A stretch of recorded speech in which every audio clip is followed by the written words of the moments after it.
Okay, welcome to this video walkthrough of a second floor, one bedroom, right here in the heart of Allston.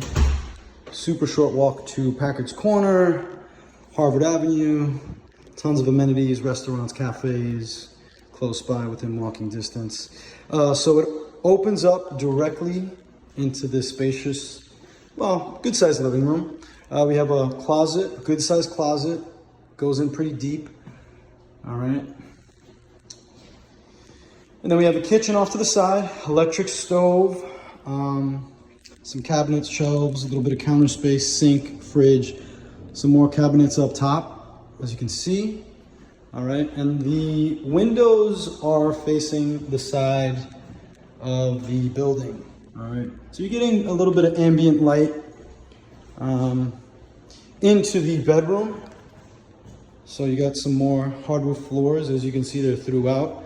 A couple more windows, all right, some more ambient lighting.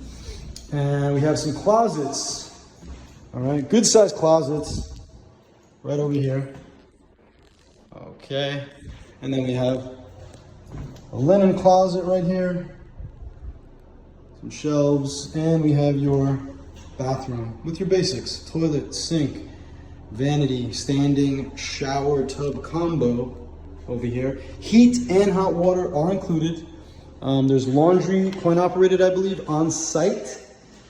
And yeah, it's a great little unit. And if you have any more questions, feel free to reach out, angel@lmcrealtyboston.com. Thanks for joining us. Happy hunting.